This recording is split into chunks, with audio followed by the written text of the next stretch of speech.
જય Dwarkadhish Dwarka today Facebook live page અને હું વૃંદા પારઢિયા આપ સૌનું સ્વાગત કરું છું. આપ સૌ કોઈ જોઈ રહ્યા છો ભગવાન શ્રી દ્વારકાધીશની દિવ્ય ધ્વજારોહણ વૃંદા પારઢિયા સાથે દ્વારકા ટુડે ફેસબુક પેજ પર આપ સૌનું સ્વાગત છે.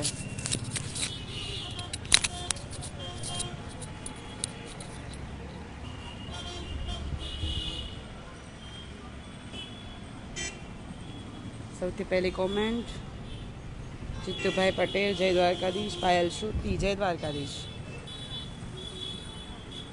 આપ સૌનું સ્વાગત છે.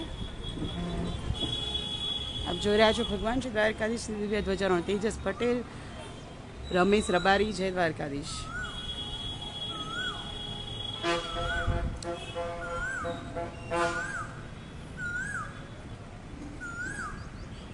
આજની આ ધ્વજારોહણ પટેલ રમેશભાઈ ઝવેરભાઈ દ્વારા આજની આ ધ્વજારોહણ જે છે થઈ રહ્યું છે. જીગર નાવી, આહિર રાજેશ બલાસર જય દ્વારકાધીશ. જયેશ આહિર જય દ્વારકાધીશ. રશ્મિત પટેલ જય દ્વારકાધીશ.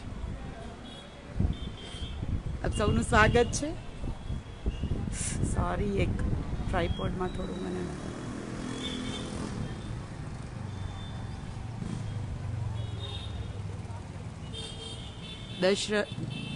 દર્શન પટેલ જય દ્વારકાધીશ. મારે કોઈ બીજા વ્યક્તિની જરૂર નથી, મારા માટે તો દ્વારકાધીશ જ સ્પેશિયલ છે. મહેશભાઈ તરપદા જય દ્વારકાધીશ.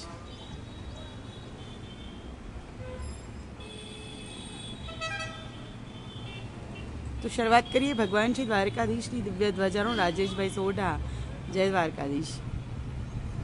છઠ્ઠો અધ્યાય આત્મસંયમ યોગ. ભગવાન આત્મા વિશે સમજાવી રહ્યા. આમ તો તમે જો બીજો અને ત્રીજો અધ્યાય છે ને, ભગવાન એમાં બધું જ કહી દે છે.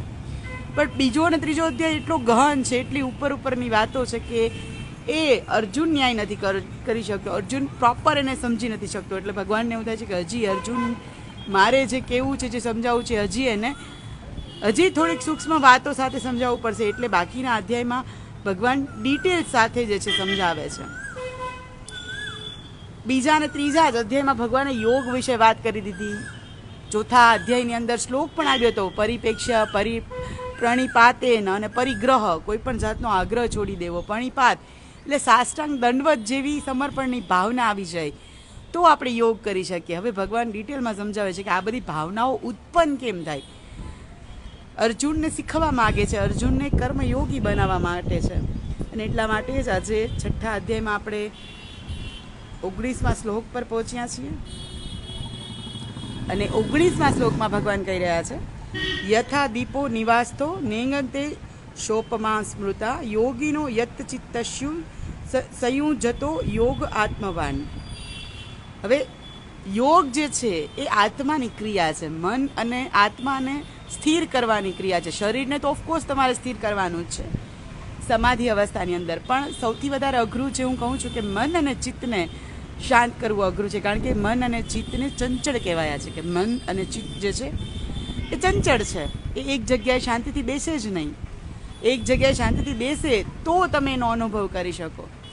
અને જે માનો 20મા શ્લોકનો શબ્દાર્થ છે કે જેમ ભગવાન પ્રેરક એક ઉદાહરણ આપે છે કે જેમ વાયુથી રહિત દેશ વિશે રહેલો દીપક ચલાયમાન થતો નથી, તે જ પ્રમાણે નિરુદ્ધ ચિત્તવાળા યોગ અનુષ્ઠાન કરવાવાળા યોગી પુરુષ જે છે એ અંતઃકરણથી એવો જ યોગ અનુષ્ઠાન કરી શકે છે. આપણે એક વિજ્ઞાનની અંદર પ્રયોગ આવતો, જ્યારે આપણે ભણતા ત્યારે આ બધી વસ્તુ ન સમજાતી.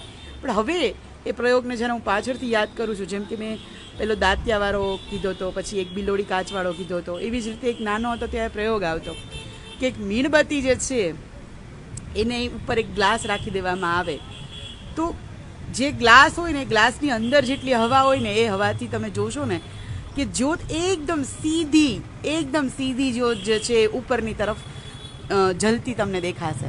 તમે ગ્લાસ હટાવી લ્યો તો જ્યોત ડગમગ થાય રાખે. પણ તમે એના ઉપર એક કાચનો ગ્લાસ કે એવું કંઈક મૂકી આપો તો પછી એ જ્યોત એકદમ સીધી શાંતિથી જે છે તમને સ્થિર દેખાશે, એકદમ સ્થિર થશે. એ જ વસ્તુ ભગવાન આપણે સમજાવવા માગે છે કે આપણે પણ એવું જ એક સ્થિર અને શાંત થવાનું છે. જેવી રીતે જેમ પવન જે છે ને ચલાયમાન ન કરી શકે, જેમ એ સ્થિર થાય ને એવું આપણે પર સ્થિર થવાનું છે. આપણા મનને, ચિત્તને સ્થિર થવાનું છે. જેમ 11માં 12મા શ્લોકમાં પણ ભગવાને સમજાવ્યું કે સતત મારું ચિંતન કરવાનું, મનને મારા ચિત્તમાં જોડવાનું. એટલે ભગવાનનું નામ લેતા લેતા ભગવાનનું ચિંતન કરતાં કરતાં આપણે સમક્ષ ભગવાન શ્રી દ્વારકાધીશની સુંદર એવી ધ્વજા બ્લુ, પીળા અને કેસરી રંગની ધ્વજા જે છે ખુલી ગઈ છે. આજની આ ધ્વજારોહણ પટેલ રમેશભાઈ ઝવેરભાઈ દ્વારા આજની આ ધ્વજારોહણ જે છે એ કરવામાં આવ્યું હતું. સિમ્પલ વસ્તુ છે કે ચિત્તને જે છે એ તમે ભગવાનમાં જોડો, ચિંતન કરો. કોઈ પણ ભગવાન, પર્ટિક્યુલર કોઈ જ નહીં, તમે જેને પણ માનતા હો, તમે જેને પણ તમારા ઈષ્ટ માનતા હો, એ ઈષ્ટનું ચિંતન કરતાં કરતાં પેલું સુંદર એવું ગુજરાતી ભજન પણ છે ને, ચિત્ત તું સિદ્ધિને ચિંતા કરે, કૃષ્ણને કરવું હોય તે કરે. એટલે ચિંતા ન કરવી પણ ચિંતન કરવું. અને કોનું કરવું? કૃષ્ણનું કરવું. કારણ કે એના જ હાથમાં બધું છે. એ જે ધારશે એ જ બધું કરી શકશે. આપણે માત્ર એની કઠપુતળીઓ છીએ. આગળ જતાં જતાં એ વસ્તુ પણ જે છે એ બહુ જ ક્લિયરલી તમને જે છે એ સમજવા મળશે. તો ચિત્ત નહીં, ચિત્તને શાંત કરવું, અને શાંત કરવા માટે ચિંતન કોનું કરવું? ચિંતન જે છે એ આપણા ઈષ્ટનું કરવું, જેથી કરીને આપણું મન અને આપણું ચિંતન જે છે એ સ્થિર થાય. હવે મન અને ચિંતન સ્થિર થાય તો શું ફાયદો થાય એ 20મા શ્લોકમાં ભગવાન આપણે સમજાવશે. 19મા શ્લોકમાં એમણે કીધું, સમજાવ્યું ઉદાહરણથી, પણ એનો લાભ જે છે એ આપણે 20મા શ્લોકમાં સમજવા મળશે. પરબતસિંહ જાડેજા, જગદીશ ગોકાણી, જય દ્વારકાધીશ. જે લોકો પણ મારી સાથે જોડાયેલા હતા, વિડીયોને વધુમાં વધુ શેર કરજો. અન્ય લોકો પણ ભગવાન શ્રી દ્વારકાધીશના દિવ્ય ધ્વજારોહણના દર્શન કરી શકે. અને રોજે ભગવાન શ્રી દ્વારકાધીશની દિવ્ય ધ્વજારોહણ સાથે રોજે મળીશું. દ્વારકાધીશની દિવ્ય ધ્વજારોહણના રોજે દર્શન કરવા માટે થઈને like, comment and share. Dwarka today, Vrinda પાડ્યા, સૌને જય દ્વારકાધીશ. દ્વારકા ટુડે પેજ બધા જ પ્લેટફોર્મ પર છે. અને ગઈકાલે મેં બેટ દ્વારકાની માહિતી માટે બેટ દ્વારકાની અંદર આપ ધ્વજારોહણ કઈ રીતે કરી શકું એ સાંજે લાઈવ કરેલું છે, તો એ પણ તમે ગોતીને જોઈ શકો છો, માહિતી મેળવી શકો છો.